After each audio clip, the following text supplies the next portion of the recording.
Mean राशि वालों, जुलाई का महीना कैसा रहेगा? मीन राशि के लिए सूर्य, मंगल, बुध, गुरु, शुक्र, शनि, राहु, केतु की स्थिति क्या है उसको समझें।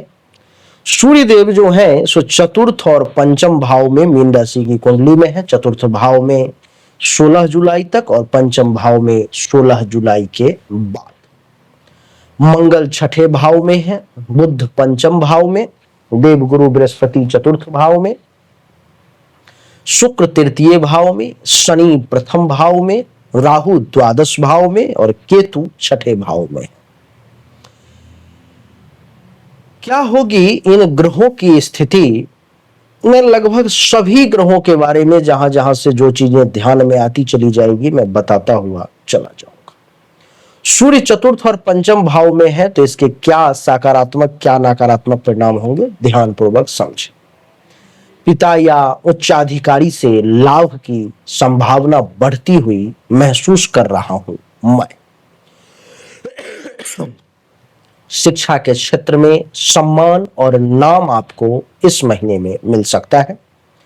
मानसिक दृढ़ता और आत्मविश्वास में भी वृद्धि के योग है। राजनीति, प्रशासन या सरकारी कार्यों में सफलता की संभावना भी खूब दिखाई दे रही है। घर परिवार में नेतृत्व की भूमिका निभाने की दक्ष क्षमता या यूं कहूं तो दक्षता आपके अंदर आएगी। नकारात्मक परिणाम की बात करूं तो माता से तनाव या दूरी हो सकती है। हृदय या आंख से संबंधित कुछ समस्याएं सामने आ सकती हैं। गुस्सा और अहंकार इस समय में आपका बढ़ सकता है। संतान पक्ष से कुछ चिंता हो सकती है। शिक्षा में एकाग्रता की कमी भी कुछ अनुभव आपको हो सकती है। ये सूर्य के कुछ अच्छे और कुछ बुरे परिणाम हमने आपको बताए। मंगल आपकी कुंडली के छठे भाव में है तो मंगल देवता शत्रुओं पर विजय और कानूनी मामलों में सफलता दिलाने का प्रयास करेंगे। रोग प्रतिरोधक क्षमता मजबूत होगी। प्रतियोगी परीक्षाओं में सफलता मिलने की संभावना भी दिखाई दे रही है। अगर इस महीने में कुछ ऐसा हो रहा है तो आत्मबल और पराक्रम में भी खूब वृद्धि के योग देख पा रहा हूं। पुलिस, सेना या तकनीकी क्षेत्रों में लाभ मिलने की संभावना। नकारात्मक परिणाम की बात करूं तो क्रोध और आक्रामक स्वभाव में वृद्धि देखने को मिलेगी। दुर्घटना या चोट की भी संभावना कुछ दिखाई दे रही है। ब्लड प्रेशर या खून से जुड़ी कुछ समस्याएं सामने आ सकती है। कर्ज लेने देने में परेशानी भी संभव है। भाइयों से मतभेद की स्थिति भी सामने आ सकती है। बुध की बात करूं तो बुध पंचम भाव में विराजमान है। इसका सकारात्मक परिणाम क्या है? बुद्धिमत्ता और तर्क शक्ति आपकी बढ़ सकती है। लेखन, वाणी और संवाद कला में आप इस समय में निपुण हो जाएंगे। विद्यार्थी वर्ग को लाभ और सफलता प्राप्ति के बहुत सुंदर अवसर दिखाई दे रहे हैं। व्यापारिक निर्णयों में विशेष तौर पर में लाभ मिलने की संभावना है। संतान के साथ अच्छा संबंध दिखाई दे रहा है। नकारात्मक पक्ष की अगर बात करूं तो अधिक चतुराई कभी कभी धोखा भी दे सकती है, ये जान ले आप। वाणी में व्यंग या कटुता नहीं लाए, नहीं तो विवाद हो सकता है। निर्णयों में उतावलापन भी दिखाई देगा। शिक्षा में दिशा भ्रमित जो लोग हो जाते हैं, आप ऐसा काम कर सकते हैं। संतान को हेल्थ वाइज कुछ इशू सामने आ सकती है। देव गुरु बृहस्पति की अगर बात करूं तो चतुर्थ भाव में है, जिसका सकारात्मक परिणाम ये होगा कि माता, गुरु या आध्यात्म से विशेष लाभ के योग बनेंगे। धार्मिक गतिविधियों में रुचि जागृत होगी। शिक्षा, ज्ञान और नैतिक मूल्यों की प्राप्ति होगी। वाहन, संपत्ति या घर से आपको विशेष लाभ मिलेगा। समाज में सम्मान और प्रतिष्ठा की प्राप्ति का योग है।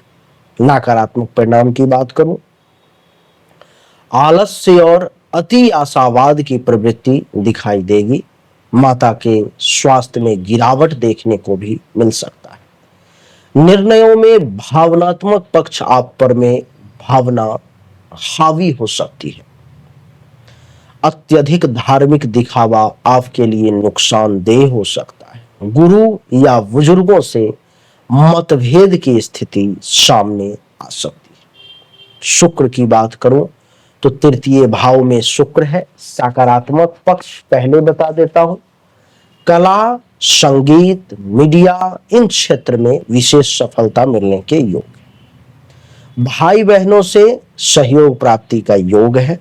प्रेम जीवन में रोमांस और आकर्षण बढ़ता हुआ प्रतीत हो रहा है। सुंदरता, शैली और सामाजिक आकर्षण भी इस समय में विशेष तौर पर में देखने को मिलेगा। लेखन या अभिनय के क्षेत्र में आपकी प्रतिभाएं इस समय में जागृत होंगी। नकारात्मक पक्ष की बात करूं तो छोटी यात्राओं में परेशानियां देखने को मिलेंगी। भाई बहनों से मतभेद हो सकता है। वाणी में इस समय में मृदुता यानी कि मीठी होने के बावजूद भ्रम पैदा करने वाली स्थिति सामने आ सकती है। संबंध में अस्थिरता देखने को मिलेगी। असंयम से नुकसान देखने को मिलेगा। धैर्य की कमी से नुकसान देखने को मिल सकता है। शनि की अगर बात करूं तो प्रथम भाव में ही मीन राशि में शनि है, जो ये दर्शा रहे हैं कि धैर्य, संयम और मेहनती स्वभाव इस समय में देखने को मिलेगा। उम्र के साथ सफलता सुनिश्चित कर देगा इस महीने में शनि। जिम्मेदारियों का निष्ठा से आप निर्वहन करेंगे। अनुशासन प्रियता से समाज में प्रतिष्ठा बढ़ेगी। आध्यात्मिक झुकाव देखने को मिलेगा। नकारात्मक अगर परिणाम की बात करूं तो आत्मविश्वास की कमी या हीन भावना जागृत होगी। जीवन में देरी और संघर्ष की स्थिति भी सामने आ सकती है। स्वास्थ्य में धीरे धीरे गिरावट भी देखने को मिलेगा। उदासी या अकेलापन भी संभव है। अस्थमा, गठिया या हड्डियों की समस्या आपको कुछ परेशान कर सकती है, तो थोड़ा सावधान रहें। राहु की अगर बात करूं तो द्वादश भाव में कुंभ राशि में राहु है। सकारात्मक पक्ष है कि विदेश यात्रा या विदेश से लाभ की संभावना है। गुप्त विद्याओं में रुचि और उन विद्याओं से फायदे के योग है। त्याग और सेवा की भावना जागृत होगी। ध्यान और योग में विशेष सफलता मिलेगा। शोध कार्यों में प्रगति देखने को मिलेगी। ये सकारात्मक पक्ष था।